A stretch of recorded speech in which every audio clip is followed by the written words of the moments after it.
Mais qu'est-ce qui se passe à Arsenal? C'est la question auquel beaucoup de supporters des Gunners se posent. Leur saison est juste catastrophique. Quand d'autres clubs comme Manchester City ou Manchester United se relèvent petit à petit, les Gunners, eux, sont en chute libre. 14e de Premier League, seuls 13 points pris en 10 matchs. On peut dire clairement qu'à Arsenal, ça va pas du tout. C'est leur plus mauvaise saison depuis 40 ans, depuis la saison 1981-1982. Alors pourquoi Arsenal est encore en chute libre?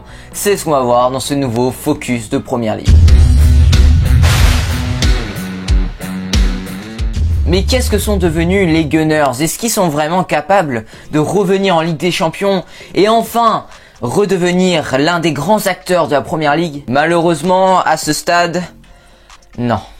Alors on est d'accord, Mikel Arteta a fait un excellent boulot à son arrivée.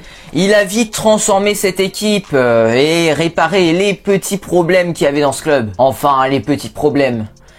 Plutôt les gros problèmes qu'il y avait dans ce club. Une attaque en manque d'inspiration et surtout une défense aux abois. L'Arsenal d'Unai Emery était vraiment dans une période compliquée. Mais Arteta a véritablement transformé cette équipe à tel point qu'il a réussi à remporter la FA Cup avec les Gunners. Il les a donc directement qualifiés en Europa League grâce à cette coupe de FA Cup. Une qualification qui était, on va dire, inattendue. Mais toute cette confiance qu'a généré cette équipe après cette grande victoire en FA Cup, après cette superbe fin de saison, s'est évaporée. 14e de Première Ligue, on dirait bien qu'Arsenal a perdu tous les progrès que le club a fait la saison dernière. Arteta avait transformé cette équipe en une équipe plus difficile à battre, en une équipe plus forte mentalement, une équipe capable de jouer dans un style de jeu précis. Mais tout ça s'est évaporé en moins d'un mois. Ça fait maintenant à peu près un an qu'Edu, le directeur technique d'Arsenal, avait appelé Arteta pour lui proposer le job d'Arsenal. Les deux se sont tout de suite entendus. Arteta avait même dit que c'était censé être une discussion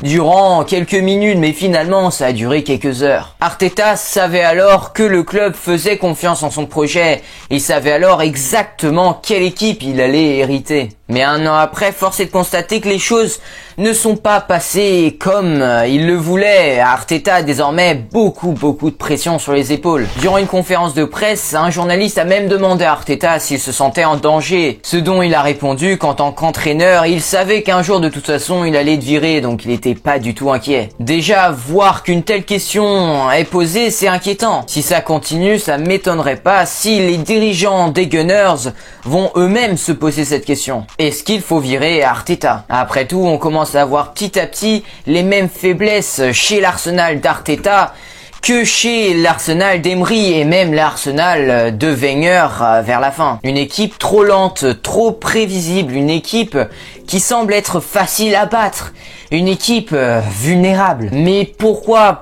les choses qui marchaient en fin de saison dernière ne marchent plus en ce début de saison? Pourquoi est-ce que ce Arsenal d'Arteta est en train de revoir les mêmes faiblesses? Et surtout sur le terrain, où est la communication? Pourquoi est-ce qu'on ne voit pas les joueurs communiquer entre eux dans une telle période? Franchement, suffit de regarder les matchs d'Arsenal.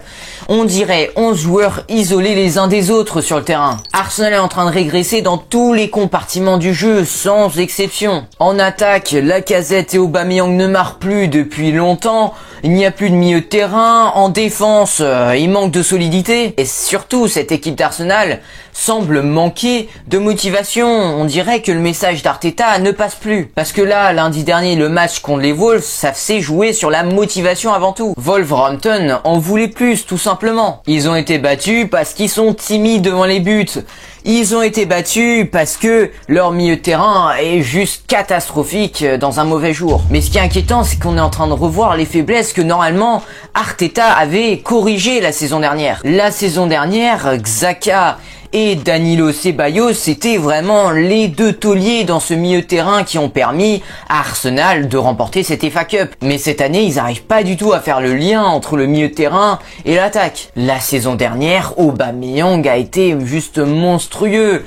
Il a enchaîné les buts, mais cette saison, bizarrement, vraiment, il est méconnaissable. Ça tombe mal, il vient de prolonger et je pense que les dirigeants d'Arsenal sont en train de se gratter la tête. Maintenant, lorsqu'Aubameyang joue, je n'attends pas à ce qu'il marque, alors que la saison dernière, ils sont tellement désespérés que maintenant ils laissent frapper les coups francs. David Luiz, un défenseur qui a sa tête complètement amoché. Franchement, prendre le pari de le laisser tirer, c'est assez révélateur sur la situation du club. Et Arsenal est en train de payer toutes les erreurs qu'ils ont fait ces dernières années. Mais bon, Arsenal va devoir s'en sortir avec ce qu'ils ont. Et malheureusement, ce qu'ils ont, c'est pas glorieux. Thomas Partey ne va pas être de retour avant longtemps. Il a quand même eu une plutôt grosse blessure. Nicolas Pepe a pris un carton rouge bêtement. Il est donc suspendu pour quelques matchs. Et Gabriel Martinelli, qui nous a montré quel phénomène il était la saison dernière, sort d'une grosse blessure. Les joueurs d'Arsenal sur le terrain ont du mal à suivre des instructions.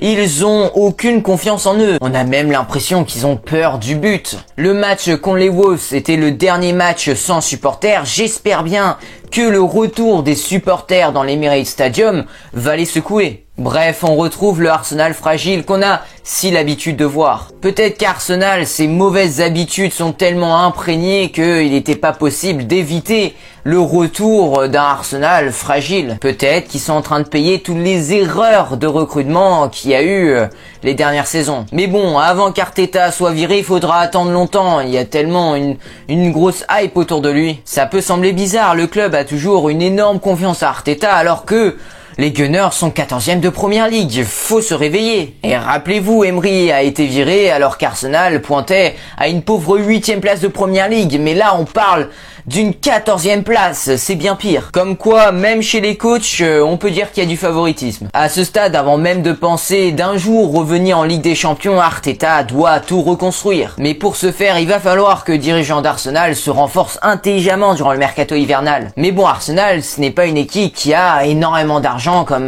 Manchester City. Ils vont devoir se séparer de gros salaires. Et ça tombe bien, beaucoup de contrats clés à Arsenal se terminent à l'été 2021. On va donc assister à beaucoup de départs l'été prochain. Mustafi, Socrates, Kolasinac et bien sûr Özil sont en fin de contrat. Tandis que Lacazette, lui, va aborder sa dernière année de contrat bientôt. Et Arsenal pourrait bien se relancer ce week-end contre Tottenham.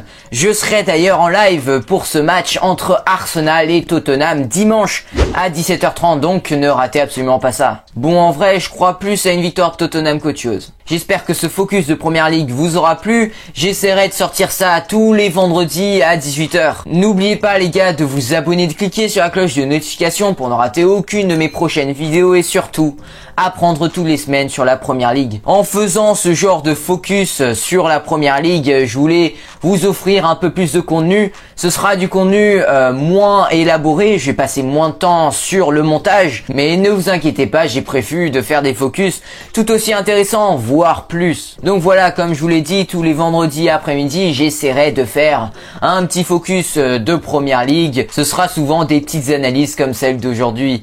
Sur ce, moi je vous dis à la prochaine pour une nouvelle analyse palpitante. D'ici là, prenez soin de vous les gars. Ciao les footeux.